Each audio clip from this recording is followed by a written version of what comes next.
American lawmakers say they've been concerned about growing violence against their community, and they are now hoping that Georgia's new hate crimes law will be applied in this crime. Capitol reporter Haley Mason talking with lawmakers about these tragic killings and the law. What are you hearing, Haley? It's hard not to talk about these awful killings. It was the topic of discussion at both chambers here at the state capitol. I spoke with Asian American lawmakers who tell me officials with the White House called them this morning to offer their condolences and also support to the community here in Georgia. Those same lawmakers tell me they're hoping Georgia's newly enacted hate crimes bill, just signed last year, can be applied in these crimes.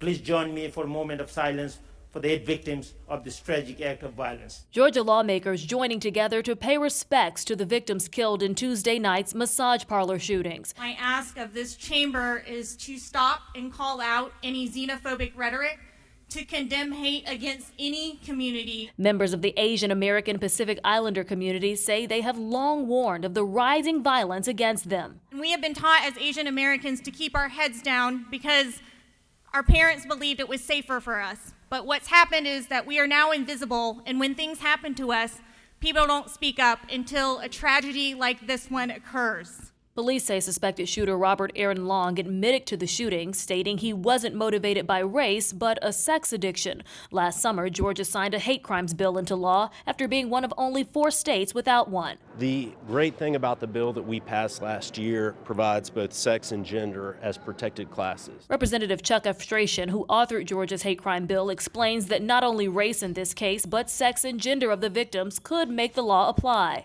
These types of heinous offenses need to be classified appropriately in the law, and prosecutors and law enforcement need the ability to call it what it is: hate-motivated, biased crimes. The group Stop AAPI Hate reports nearly 3,800 incidents of hate from March of 2020 to late February of this year. We need attention to continue to be paid to the impact of violence on this community, and I think only when attention is paid will healing even start to happen.